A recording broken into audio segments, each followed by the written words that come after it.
Bienvenue dans ce tutoriel où nous allons créer un mini-système bancaire en utilisant les objets en JavaScript.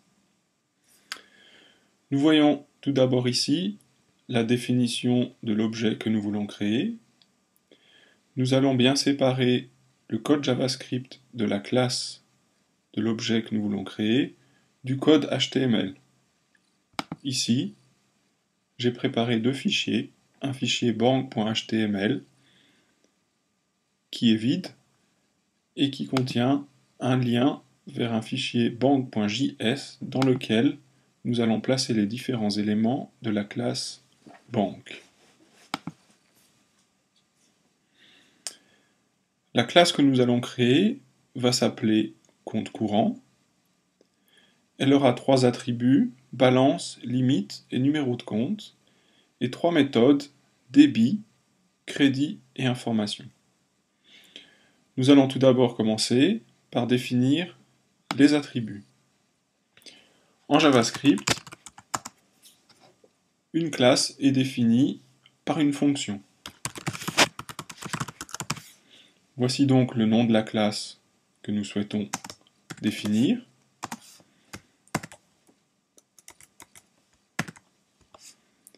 Et dans cette classe, nous avons donc trois attributs. Un premier attribut qui est balance, un deuxième attribut limite et un troisième attribut numéro de compte.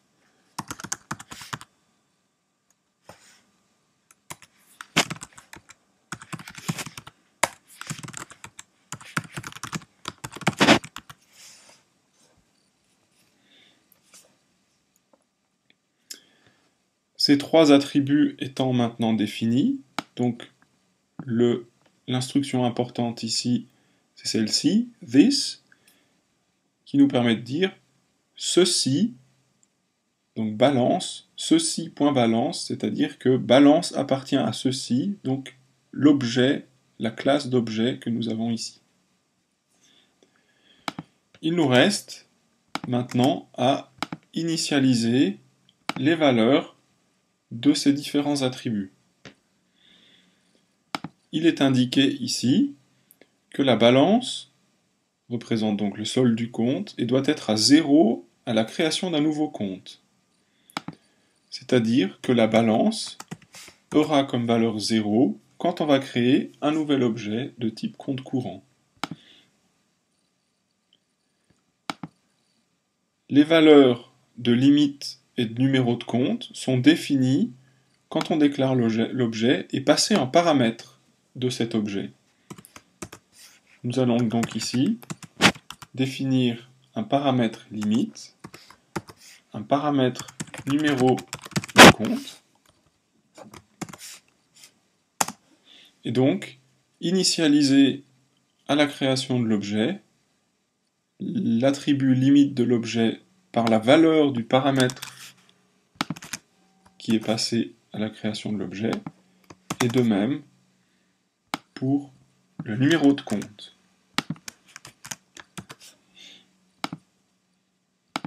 Voici, nous avons donc ici défini l'objet compte courant avec les attributs balance, limite et numéro de compte.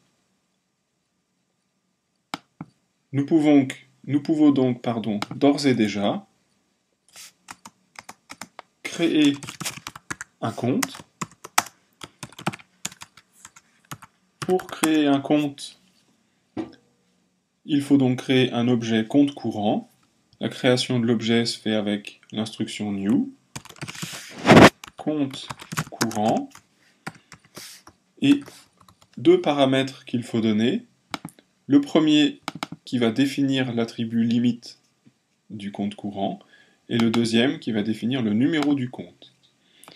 Donc admettons une limite à moins 100 francs, c'est-à-dire que l'utilisateur de ce compte peut aller jusqu'à 100 francs en négatif sur son compte, et comme numéro de compte, 1001 par exemple.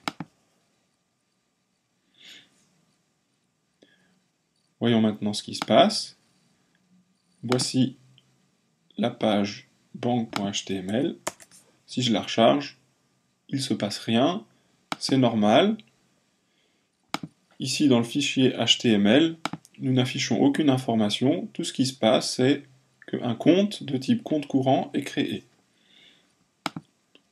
Afin de voir si vraiment quelque chose a lieu, nous pourrions commencer par implémenter dans ces trois méthodes la plus simple, qui est la méthode information, qui affiche donc des informations sur le compte, à l'aide d'une alerte. Pour définir une méthode, toujours cette même instruction 10, point information. Cette méthode sera une fonction sans paramètres. Et que va faire cette méthode? Elle va indiquer, ou plutôt afficher, les trois informations que nous avons ici. Donc, tout d'abord, la balance,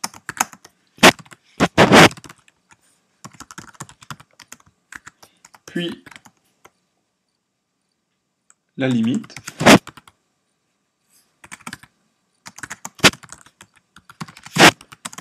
puis le numéro de compte.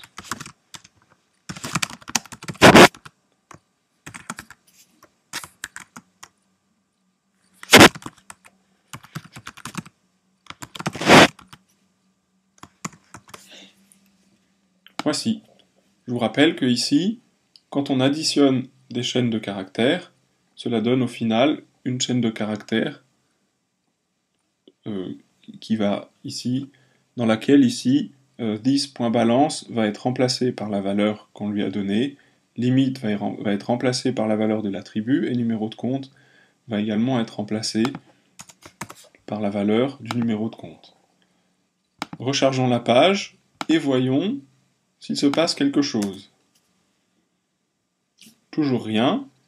Alors, c'est normal puisque nous avons bien créé notre objet, nous avons bien créé la méthode, mais nous n'avons pas encore appelé cette méthode. Pour appeler une méthode, on indique tout d'abord le nom de l'objet, point, le nom de la méthode, et ici, comme nous n'avons pas défini de paramètres à passer à cette méthode, il suffit d'ouvrir et de fermer la parenthèse.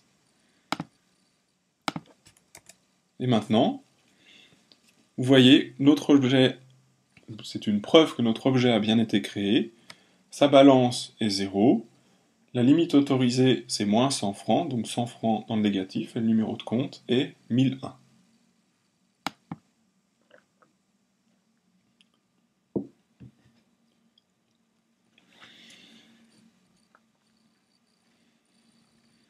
Nous allons ensuite implémenter la fonction crédit pour pouvoir ajouter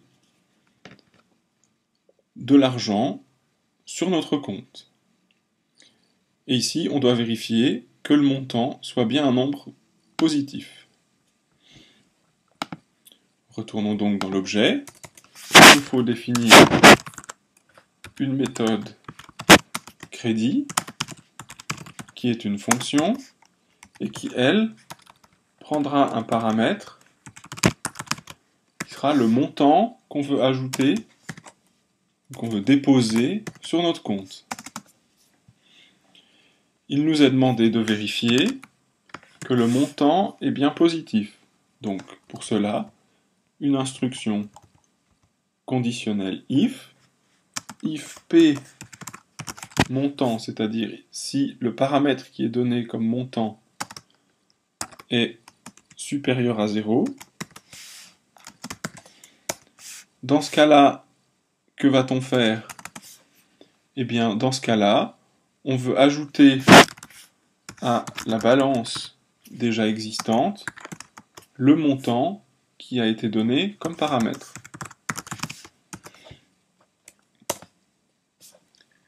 Et il est demandé, dans ce cas-là, de retourner la valeur true.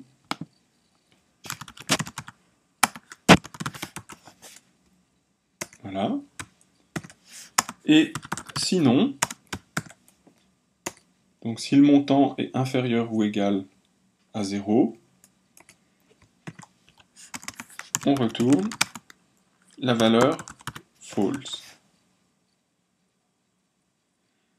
Donc ici, je répète, si le montant qui est donné en paramètre est positif, on ajoute ce montant à la balance.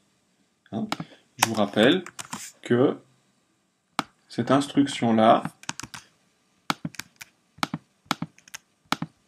est en fait équivalente à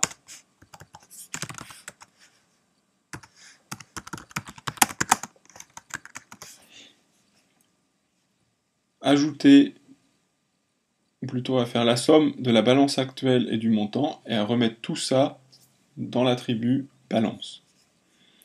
Donc dans ce cas-là, on retourne la valeur true, dans ce cas-là, on retourne la valeur false. On pourrait même ajouter une alerte pour indiquer à l'utilisateur qu'il doit rentrer un montant positif.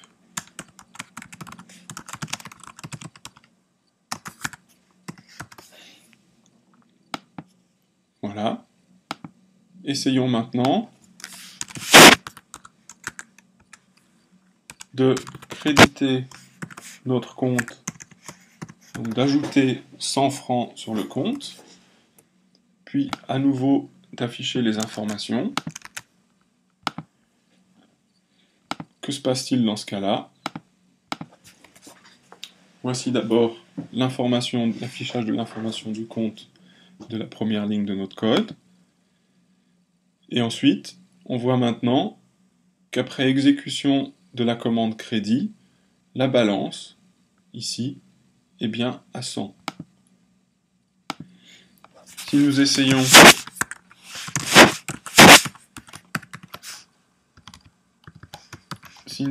maintenant de créditer le compte avec un montant négatif, nous devrions obtenir une erreur. Ici, nous avons crédité le compte avec 100 francs. Ici, notre programme indique qu'il faut rentrer un montant positif, et donc la balance est toujours de 100 francs, aucune modification n'a été effectuée. Il nous reste une dernière fonction à exécuter, qui est la fonction débit. Pour le débit, donc le montant doit être positif, et on doit faire attention, si lorsqu'on débite ce montant, on passe en dessous de la limite autorisée, alors il faut avertir l'utilisateur et ne pas faire le débit. Donc,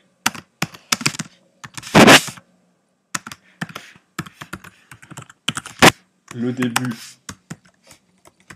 donc la fonction débit est définie de la même manière que la fonction montant. On regarde tout d'abord si le montant est positif.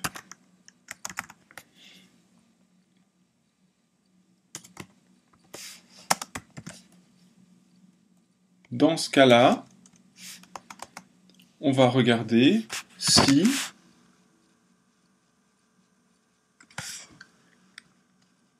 la limite autorisée n'est pas dépassée. Donc on va regarder si quand on enlève à la balance le montant qu'on souhaite lui enlever, si cette valeur est inférieure à la limite,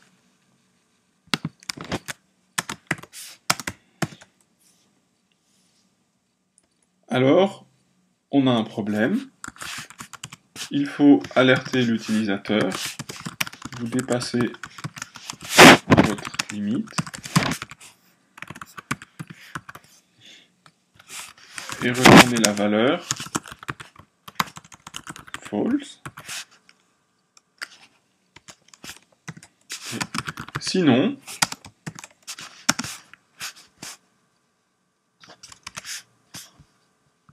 on peut mettre à jour la balance, donc en lui enlevant, puisque c'est un débit, le montant qui a été donné en paramètres.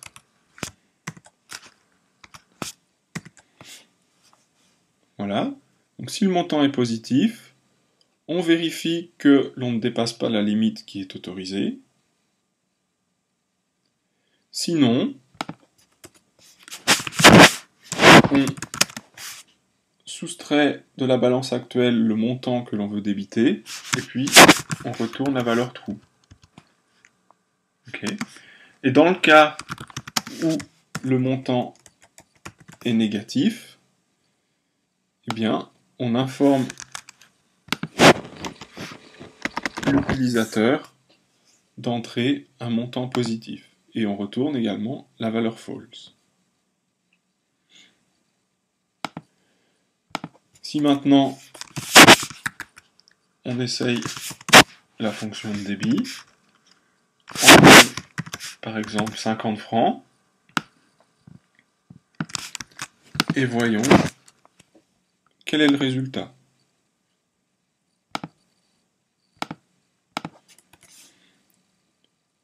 Au départ, nous avons 0 francs, on ajoute 100 francs, on essaye d'ajouter moins 50 francs, ce qui ne marche pas. Ensuite, on enlève 50 francs. Voilà, ici on enlève 50 francs.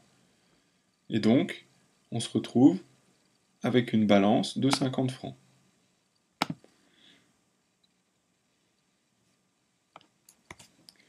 Essayons maintenant de soustraire, ou plutôt de débiter un montant négatif.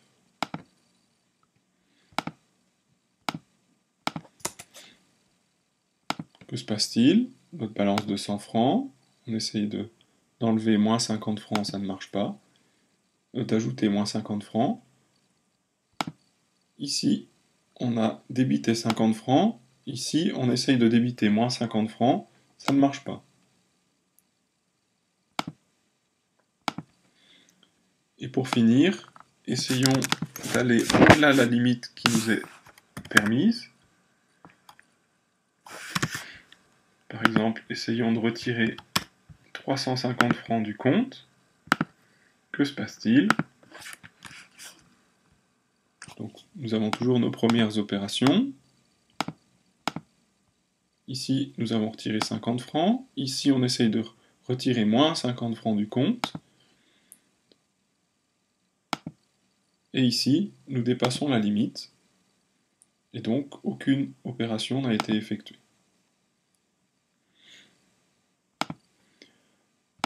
Voici donc pour la première partie du programme que nous avons ici réalisé. Je ne vais pas faire cette deuxième partie d'utilisation de l'objet que j'ai faite ici indirectement avec un seul compte. On pourrait rajouter d'autres comptes et faire les mêmes opérations. Nous voulons maintenant ajouter un attribut date de dernière transaction.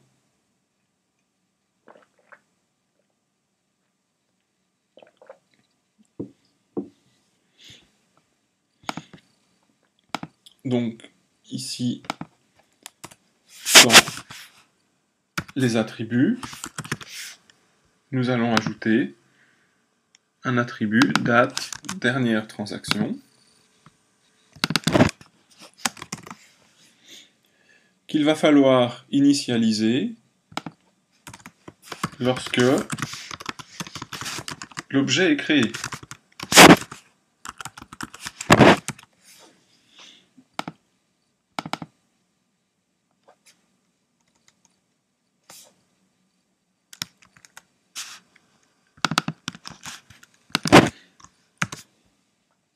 Voilà.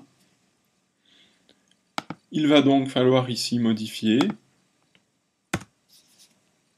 notre objet pour ajouter une date. Et ici, nous allons rajouter la date de création de l'objet en utilisant un objet date. Donc, quand on crée un objet date sans lui donner de paramètres, les paramètres qui lui sont donnés, ou plutôt la date qui va se trouver dans l'objet date sera la date au moment où la fonction ici, ou au moment où l'objet aura été créé.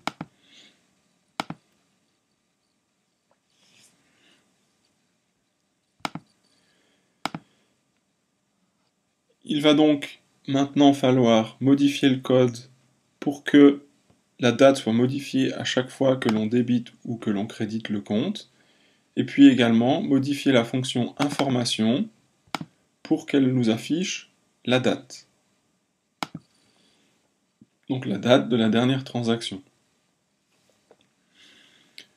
Tout d'abord, nous venons de le voir, ici, pour donner la date ou entrer la date actuelle comme attribut de l'objet, il nous suffit ici, à chaque fois que l'on va modifier la balance, de modifier également la date de la dernière transaction en créant un nouvel objet date qui sera stocké dans cet attribut. De même ici, lorsque l'on débite le compte, on va changer la date qui se trouve dans l'attribut date dernière transaction.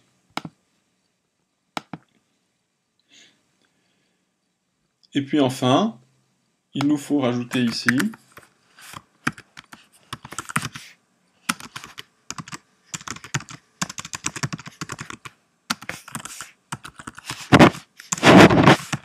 date de dernière transaction.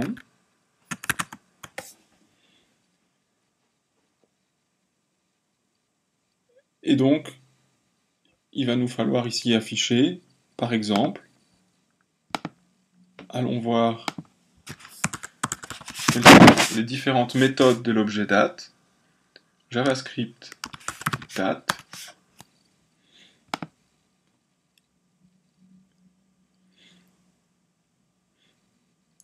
Nous avons donc ici les différentes méthodes de cet objet date. Nous allons prendre la fonction getDate qui nous renvoie le jour dans le mois courant. Donc date de dernière transaction, ce sera this.date dernière transaction .getDate plus nous allons séparer par des slash. Ensuite, le début sera toujours le même. Nous allons ensuite chercher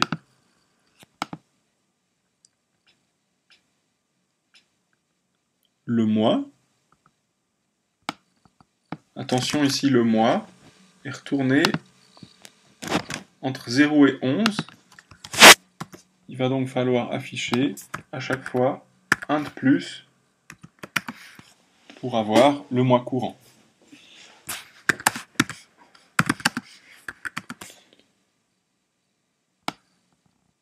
Ensuite, nous allons rajouter l'année.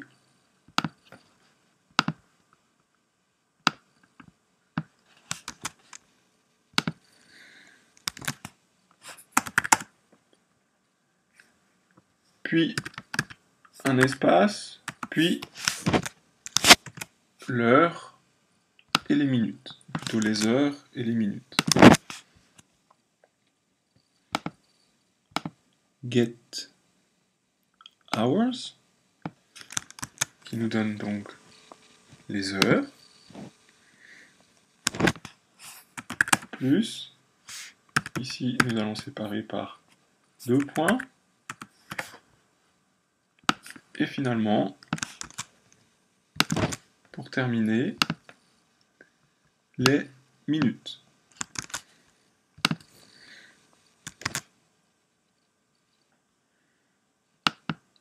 Voilà. Testons maintenant notre programme pour voir si cela fonctionne. Date de dernière transaction, le 12 octobre 2011, c'est bien la date d'aujourd'hui, à 14h07. Ici, nous pourrions améliorer l'affichage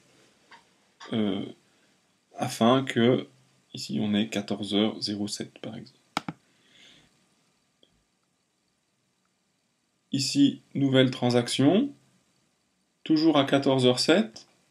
Attendons que l'heure change pour voir si, lorsque l'on fait une nouvelle transaction, la date et l'heure sont bien changées.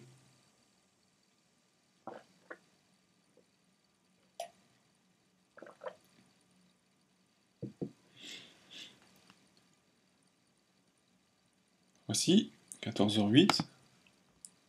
Ici, la transaction que nous essayons de faire n'est pas possible.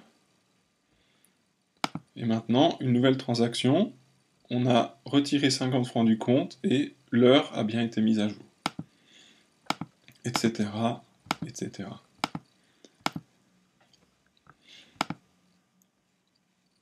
Nous pourrions encore, ici, rajouter les secondes afin d'avoir également le nombre de secondes. Donc ici plus, comme ça. Donc l'attribut this.date dernière transaction étant un objet date, on peut ici utiliser toutes ces méthodes.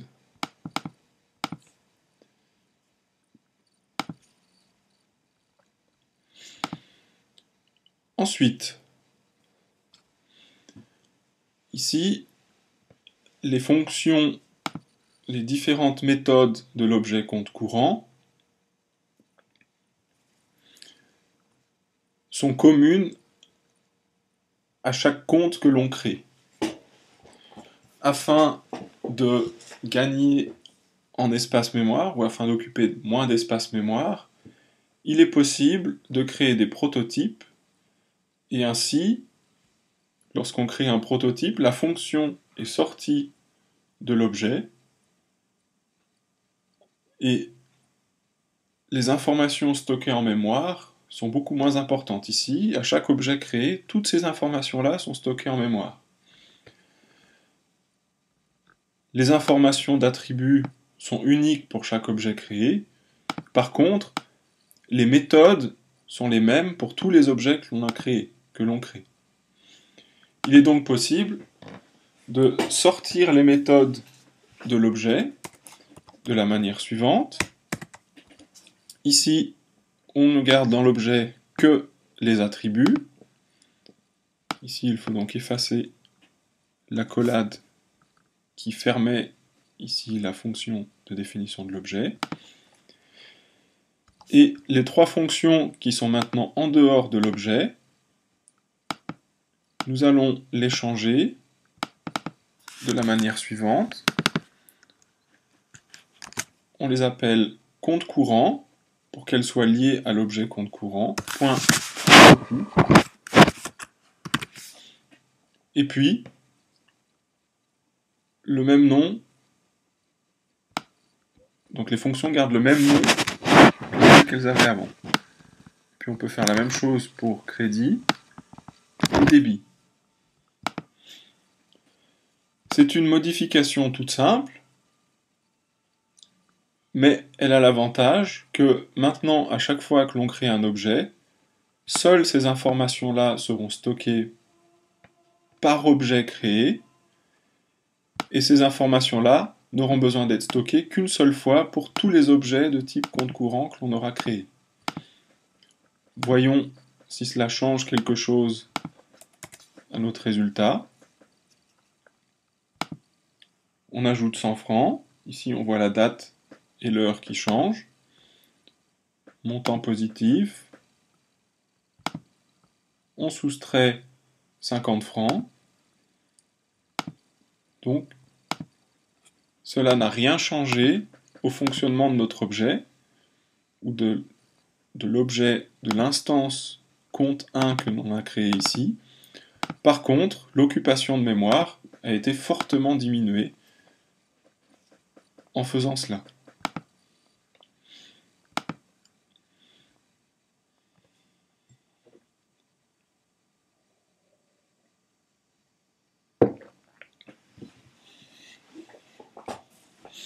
Et pour finir, donc une partie un peu plus compliquée, il va falloir maintenant stocker un historique des différentes transactions qui ont été effectuées.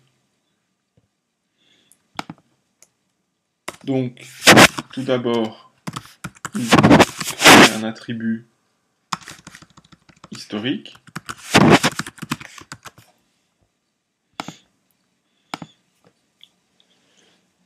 Et dans cet attribut, à chaque fois que nous allons effectuer une transaction, c'est-à-dire un crédit ou un débit, nous allons ajouter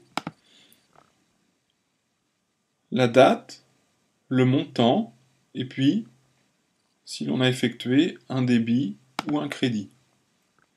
Donc pour ce faire, nous pourrions par exemple définir un tableau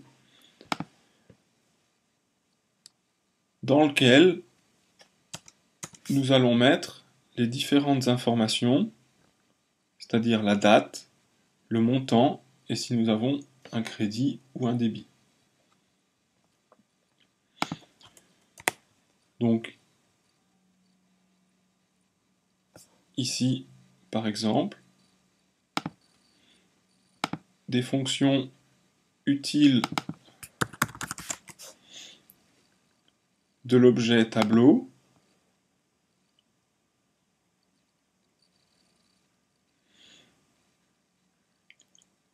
sont les fonctions pop,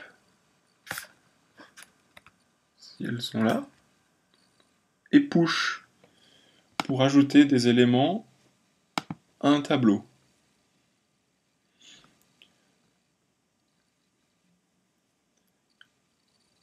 Nous allons donc ici stocker dans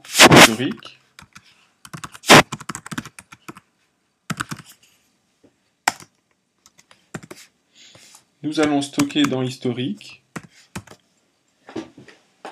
un autre tableau, donc un tableau par entrée, dans lequel nous allons indiquer la date de la dernière transaction,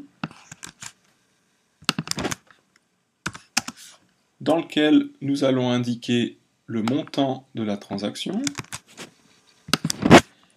et dans lequel nous allons indiquer ici, nous sommes dans la fonction crédit, avec un C, que nous faisons une opération de crédit. Et puis, de même pour la fonction de débit, nous allons rajouter dans ce tableau un tableau avec la date de la dernière transaction, le montant, et puis ici, D pour débit. Voyons si notre programme fonctionne. Nous commençons avec une balance à 0, on ajoute 100 francs, on retire 50 francs, et ici, on essaye de dépasser la limite, ce qui ne marche pas. Il nous reste maintenant à implémenter la fonction afficher historique. Donc, nous allons la définir comme prototype, puisque c'est une fonction qui est commune à tous les objets de la classe compte courant.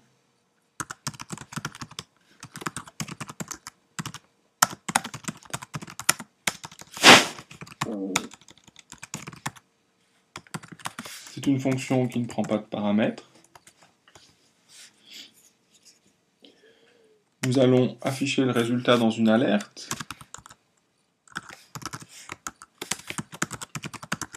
Et nous allons construire au fur et à mesure le texte que nous allons afficher dans cette alerte. Nous avons ici un tableau historique. Je vais faire un exemple. Le tableau historique est un peu particulier puisque c'est un tableau de tableaux.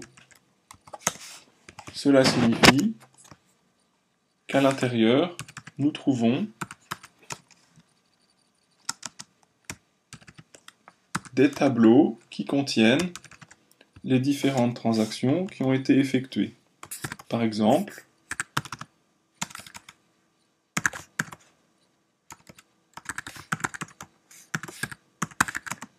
la date, suivie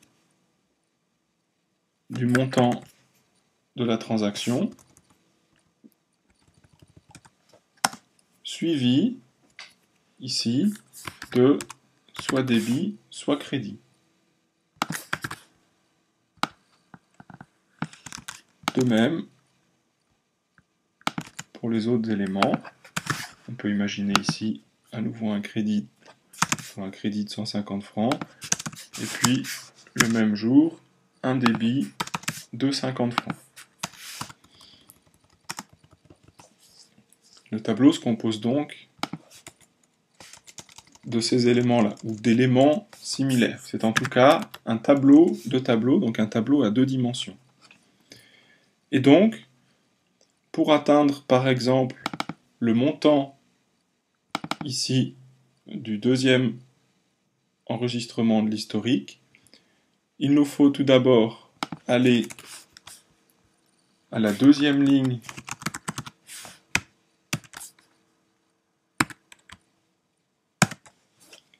de l'historique, pardon, à la deuxième. Je vous rappelle que ici, dans un tableau, on compte toujours à partir de 0. Donc ici, on a la première ligne, la deuxième ligne et la troisième ligne du tableau. Donc la première ligne ici. Et si on veut maintenant le montant qui a été effectué, il s'agit sur la deuxième ligne, donc la ligne numéro 1, puisqu'on commence à numéroter à 0, il s'agit de l'élément 0, 1, donc l'élément 1.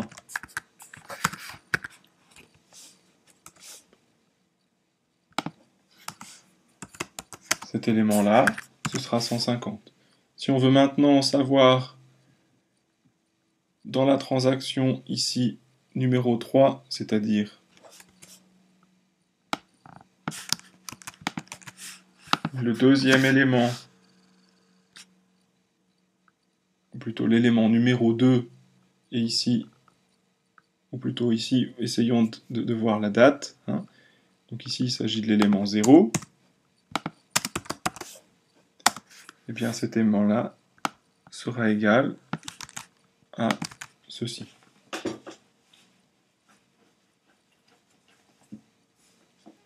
C'est donc comme un tableau avec des lignes et des colonnes. Ici, on met le numéro de la ligne, et ici, on met le numéro de la colonne qui nous intéresse. 0,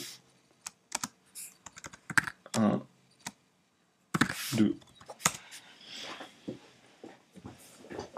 Ligne 1, colonne 2. Ligne 1, colonne 2, on aura pour résultat crédit. Donc nous pouvons parcourir ce tableau à l'aide d'une boucle. Nous regardons, donc cette boucle va parcourir le tableau ligne par ligne à l'aide de la variable i et d'une boucle for. Et puis maintenant, pour chaque ligne,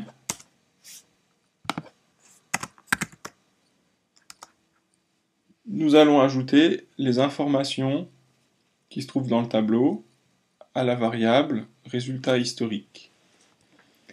Nous allons commencer par l'élément sur la ligne I, puis la colonne 0, c'est-à-dire ici, ce qu'on va afficher, ce sera la date. Ensuite, l'élément de la ligne I, et dans cet élément, la colonne 1. Nous aurons ici le montant.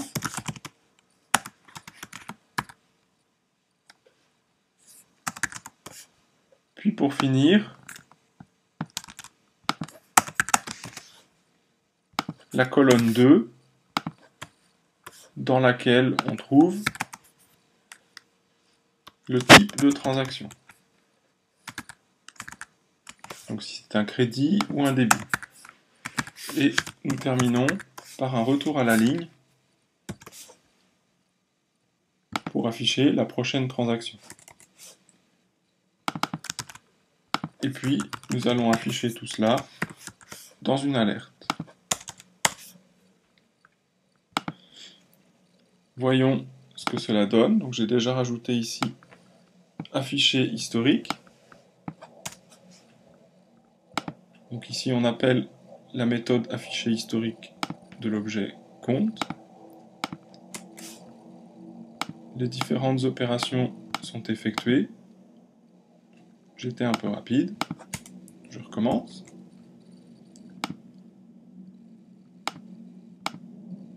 Et voici maintenant le détail des différentes transactions. Mercredi 12 octobre, donc ici la date, le montant, le type de transaction, la date, le montant, le type de transaction. Voici donc qui termine cet exercice sur les objets en JavaScript.